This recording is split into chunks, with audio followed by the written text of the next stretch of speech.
What's up, everybody? How's everybody doing today? Before I begin the video, I just want to just give you guys a quick disclaimer. This is not financial advice. Don't take financial advice from a cab driver. I'm literally sitting, if you see the yellow around here, I'm sitting in a yellow cab in New York City on a residential block, and I got some lunatic looking out his window like I'm the weirdo. But I guess I am the weirdo, but whatever. So don't take financial advice from me. Well, we'll talk about NFTs and stuff like that in a moment. I'm starting a new series. It's called Just the Basics. Look, I've met somewhere around, I don't know, 30,000 people in the last 6 years, maybe 35,000 people in the last 6 years. Even this year alone, I started working again sometime in May.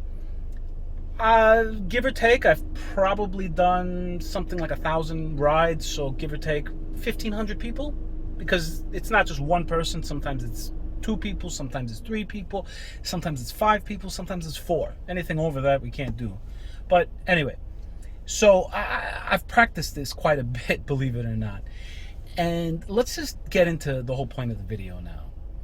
What is an NFT? An NFT is a non-fungible token, which means it's unique. Even if you've got 1 of 10,000, it's still 1 of 10,000. That's the one that you have. 2 of 10,000. That's the one that you have. That's not really the most important thing about it. What got me gravitated to NFTs was when I found out that they were dynamic. What does dynamic mean? That means it can change, okay? So why is this such an important feature? Because I can see a world where my driver's license is an NFT, my college diploma is an NFT, my high school diploma is an NFT. Pretty much whatever you can think of in the real world can probably get tokenized as an NFT, right? And the whole point of it is that it's the original. It's confirmed on the blockchain. It's proof of ownership. That's the non-fungible part, right? And the whole thing about changing is some of these things need to change. Like, you've got your driver's license. You need to update your picture every 10 years. You need to change your address if you moved. You got to do something with it. You know, the high school diploma and the college diploma are a little bit of a bad example for dynamic, but you get the point. It's not just a piece of art, because a lot of people believe an NFT is a piece of art, and that's giving it too much of a narrow definition or a meaning or whatever. An NFT is its own thing. It's in its own class.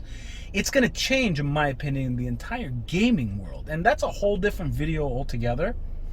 But let's get into why I am so bullish on NFTs. You know, it could be your medical records, guys. You get to control your medical record. Not that you get to control them. Maybe changing them yourself isn't an option. The only people that can change your medical records are doctors. But you have the power to hold your medical records with you at all times, right? Which is pretty important, at least to me. And we'll get into that in a moment. And just this alone gives you some sort of power on where you're going. Because right now, the way the medical system is, and I'm not saying it's bad, it's not great though, especially when it comes to records and stuff. Hospitals and all this, they don't really communicate properly when it comes to, you can't just, like, yeah, you could send it, you could fax it, you could do this, but they only send what they want to send. They send the most recent. What if you go to a specialist and really they should be looking at what's been going on with you for the last 10 years? And this is where I'm going to have to come in and like explain to you my situation and what happened. I've been going to the same doctor since I was 14 years old. I'm 38 now, all right? And I've been going to him for pretty much the same symptoms, the same thing over and over and over again. I had 4 unnecessary surgeries for nothing, right? And my medical records file was like 6 inches, maybe 7 inches thick. It was insanity. And here's where having it digital would be great in a form of an NFT, you know, because again, I said you can carry it, you can bring it anywhere, you can bring it with you, but you can set up a DApp with a sorting algorithm to check, hey, how many times has he come for the same symptoms and this and that, and what's going on with him. You know, it can even alert you, hey, that's a whole other feature. This is within the design aspect of something, but here, just take the idea, because I never want to get involved in something like this. But that's actually pretty important. Like, what happened with me is my doctor he'd ask me what my most recent symptoms are and whatever, and sometimes I forget to tell him certain symptoms, and, you know, I had a lingering problem for so many years, and it's like, you keep telling me the same thing, to go for surgery for pilonidal cyst, and what ends up happening? I have ulcerative colitis. You know, I get diagnosed 2 years ago with ulcerative colitis, and I've been going to him with ulcerative colitis symptoms for over 20 years. You know, it's like unbelievable. And it had to get to the point where I was bleeding 40 to 50 times a day, going to the bathroom 40 to 50 times a day just to bleed, guys. I can't believe what the hell was going on, you know? And it even got to the point where I was sent home from the emergency room at Lenox Hill twice because my blood test came out all right, but I'm a complete disaster. And eventually I ended up, and this is why I love driving a cab, I ran into a doctor, I explained to her what was going on, and she told me you should go to, she gave me 4 hospitals, you know, and she told me these hospitals pretty much specialize in IBS, so I went to one of those 4 hospitals. And they did all the correct stuff. Now, a lot of people don't know this, but yeah. And then if I had a tokenized version of my medical records, all I got to do is hand them over. Now, if I got some sort of an emergency, they're not, you know, like, there should be, and there will be.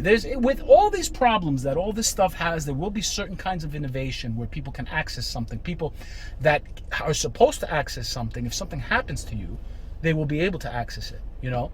And for me, just for the fact that this is a possibility in the future, that's big, you know? And I'm not even touching everything that can possibly be done. Whatever you can think about that can get tokenized and brought into the blockchain or the metaverse, and that's another conversation we're going to have in a little bit, that's actually pretty important. Let's put it this way.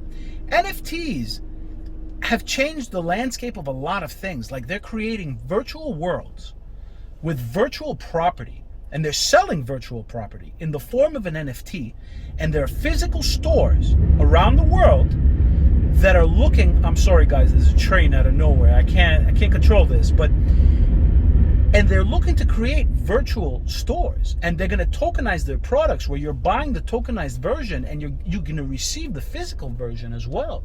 Like, this is kind of where we're going with things, and it's kind of crazy to me. To me, honestly, I'm a little scared of the whole metaverse situation, because I remember a time as a kid where I used to get up and change the channel on a television, and the TV was like a piece of furniture, and it didn't even have a button. It was like a knob or a dial. Like, and now we're in this. We got smartphones. We got this. I was the first generation to have an affordable cell phone in 1999. I was 16 years old when I got a cell phone. It's just, and look at where we're going now. The cell phone I had was an analog phone. It didn't even have games on it. And then when Snake came out, that was a big thing. And look at where we're at now. And the whole point of this video is to explain it in this manner to someone that is a little too old, and maybe they just don't get it or whatever, or someone that's a little too young. It even works out that way. I've dealt with a range from 5 years old. I don't really push NFTs to 5-year-olds though, but like, I've dealt with a range from 5-year-olds to 90-year-olds. I mean, poor or billionaire. I've had it all in my car. I've dealt with it all, you know.